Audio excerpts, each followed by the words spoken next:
Sa totoo lang, ako'y nahihiyang magsabi sa inyo o iinganyuhin kayo na magsabi na bring him home. Dahil in the first place, hindi natin siya napigilan na dalhin doon sa ICC. Ako talaga ay masama ang loob ko. Nahiya akong sabihan kayo na bring him home. Na in the first place, hindi ko naman talaga siya napigilan na ibiyahe doon sa ICC. Kaya napakasama ang loob ko po. Nung nangyari yun, hindi ko alam kung anong naramdaman ko. Para bang ganito na tayo ngayon, ka-helpless. Sarili nating pulis ang magdadala ng ating presidente, piliting isakay sa aeroplano para ibiyahe doon sa The Hague, Netherlands. On what basis? On what basis? Palaging sinasabi ni President Marcos, hindi namin ni-recognize ang ICC kasi hindi natin membro. Hindi kami nagko-cooperate sa ICC. Anong ginawang rason ni Pangulong Bongbong Marcos? Interpol! Bullshit! Interpol! Ako! Naging chief PNP ako! Alam ko ano ang papel ng Interpol sa mundo! Huwag niyo akong lukuhin! Commitment sa Interpol!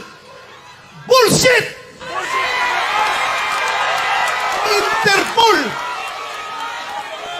Presidente ka! Presidente ka ng Pilipinas!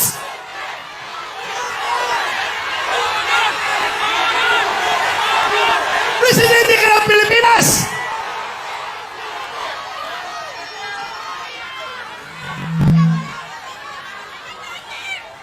Presidente ka ng Pilipinas!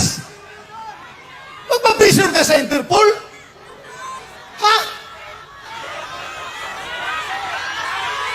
Pero lumalabas, mas gigil na gigil, mas atat na atat sila sa Interpol kaysa ICC. Atat na atat sila na ibiyahe si Pangulong Duterte. Bakit? Di ba katungkulan na ating gobyerno ayon sa ating konstitusyon to protect, to serve and protect the Filipino people? Siniservisyohan niya? Yung mga dayuhan, hindi ang Filipino people. Kasi ang Filipino people, yun ang pinadala niya doon sa dahig. Alam nyo, habang kinakarga sa aeroplano, nag-struggle sila doon. Wala na ko yung magawa. Dahil nandoon ako sa Davao, kino-coordinate ko yung ating yung petition na ginagawa natin na hindi nakahabol. Hindi ako sumama sa Hong Kong dahil sa gabi na yon, alas 3 na madaling araw dapat ang biyahe ko papuntang Hong Kong. Pero mayroong nag-leak sa akin na impormasyon. Hindi pa rin tulog ang Diyos. Nagsabi na, sabihan mo sila na may warrant na si President Duterte at si Bato. Uhulihin sila pagbalik na dito, galing sa Hong Kong. So tinawagan ko si Bingbong Villaldia. Sabi ko, sir, meron ng warrant. Hindi na ako hahabol dyan. Asikasuhin ko na lang yung petition natin dito. Petition for certiorari and prohibition.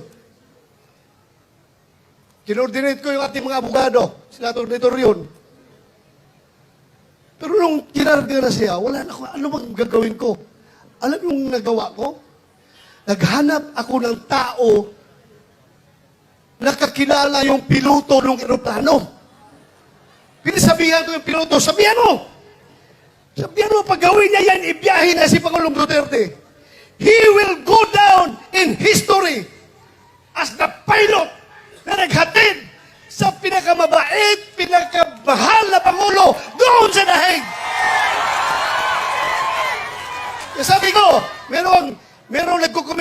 kami dalawa eh. Sabihan mo, pagdalahin niya si Pangulong Duterte doon, mananagot siya sa taong bayan. Mananagot siya.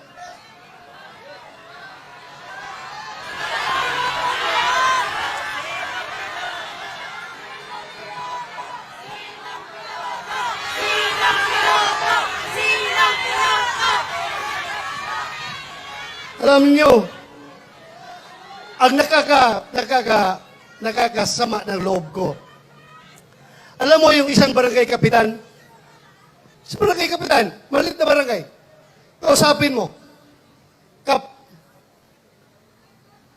anong tingin mo dito? Tama ba ito? Hindi. Sabi ng kapitan sa'yo, Sir, ikaw naman, sir. Pareho na yung lalaki. Hindi pwede yan, sir. Hindi talaga. So may isang salita.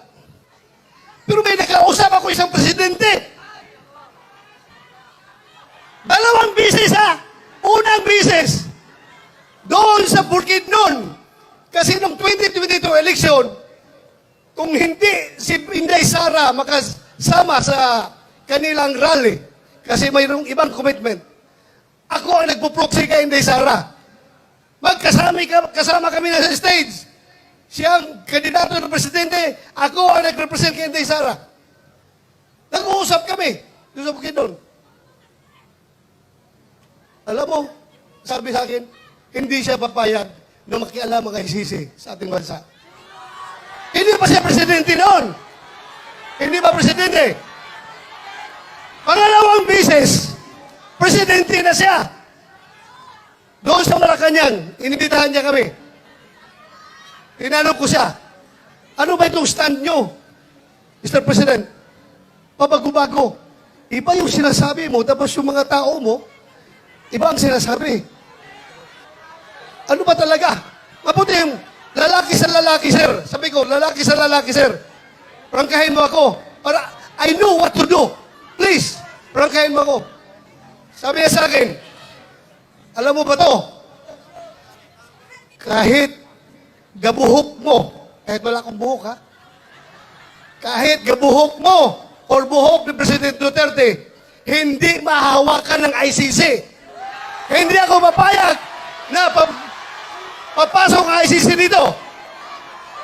Alam mo, dagdag niya. Kasi, kung papayagan ko yan, alam nyo, kung papayagan ko yan, after ninyo, mga Duterte, ikaw, after sa investigasyon ninyo, baka kami na naman ang isusunod ng ICC. So, naniwala ako. Pero bakit ngayon, yung nagkahiwalay ang unit team, bakit biglang nagbago? Bakit biglang nagbago? Halata na itong lahat, ang ugat nitong lahat, ay kasakiman sa poder ng gobyerno. Ayaw nila na papalit si Vice President Inday Sara sa 2028 para maging presidente. Sinimulan nila yan sa People's Initiative. Oo, nagsimula. Nagka-litsi-litsi ang Pilipinas. Ngayon, anong nangyari? Saan pupunta ang Pilipinas nito? Wala. We are very much divided. Mabuti sana kung ang division ay 50-50. Hindi ako statistician, pero alam ko, ang division ay nasa 80-20. 80 tayo, 20 lang sila. Pero, yung 20 na yan, sila may hawak ng poder ng gobyerno. Kaya tayong 80, kaya tayong majority, tahimik lang ang mga tao dahil nagtitimpi lang ang mga tao. Nagtitimpi lang ang mga tao. Anywhere I go, Luzon, Visayas, Mindanao, huwag sabi lang tao sa akin, Sir, sabihan mo yung kasama mo sa Team Suka. Sige lang, sir, tiis lang kayo. Basta kami, sir, alam namin what to do. Alam namin, sir. Basta kami, makita na lang natin sa balota kapag kami bumoto. Magugulat na lang kayo kung anong magiging resulta. Ako na may naniniwala. Dahil hindi man ako nakiusap sa kanila. Hindi ako nakiusap sa kanila. Sila kusang loob na lumabi sa akin.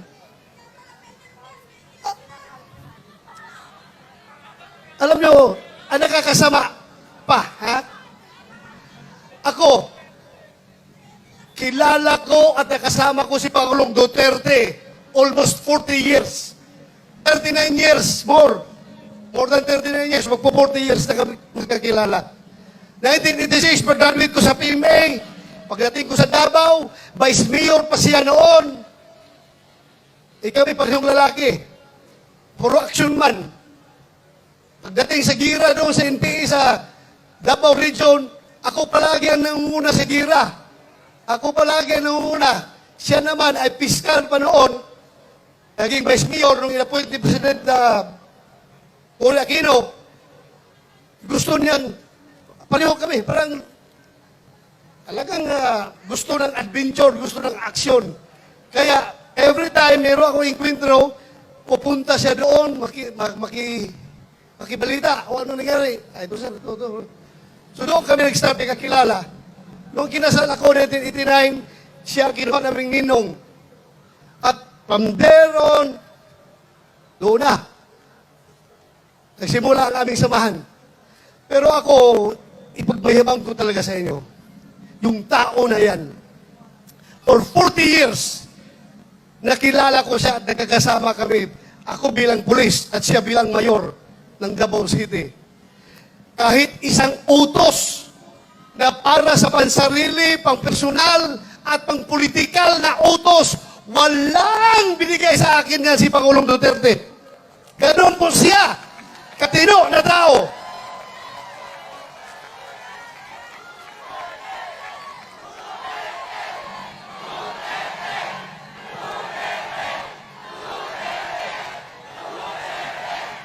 Kaya mga kaibigan, pagdating ng araw, ako ayaw ko sana kayo isama sa problema ko. Ayaw ko idamay kayo. Pero pagdating ng araw, nalalabas yung warrant of arrest ko. Uhulihin ako ng PNP. Ito lang masasabi ko sa inyo. Ito lang masasabi ko sa inyo. Lahat ng ginagawa nila ay illegal. Kasi yung warrant of arrest na kanilang siniserve sa atin, hindi yan nagagaling sa competent authority. Hindi yan nagagaling sa local natin. Hindi yan i-recognize natin dahil hindi tayo under sa kanila. Kaya dapat magkakaisa tayo.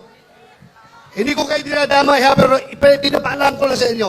Any time of the day, baka ngayon, pagbaba ko sa entablado, nandiyan na nakabang na sila, aristuhin na ko. Bahala kayo, sige.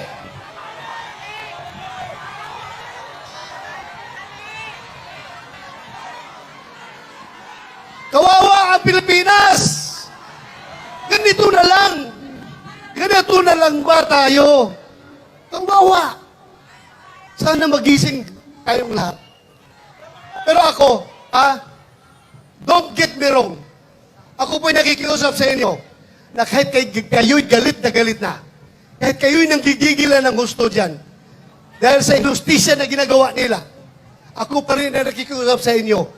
I am appealing for your sobriety. Sana kalma lang tayo. Huwag tayo gumawa ng dahas.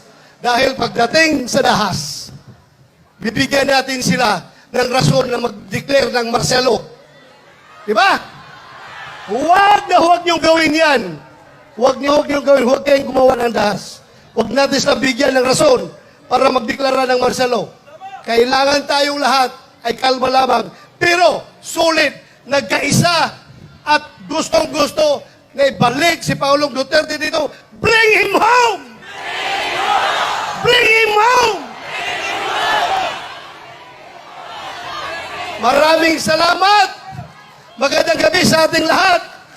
At huwag niyong kalimutan, hindi lang sa sigaw natin na bring him home, kundi individually. Magdasal tayo sa pungay kapal na sana yung sitwasyon ni Pangulong Duterte doon ay kayang-kaya niyang malusutan yun at sana magtatagumpay siya sa kanyang laban.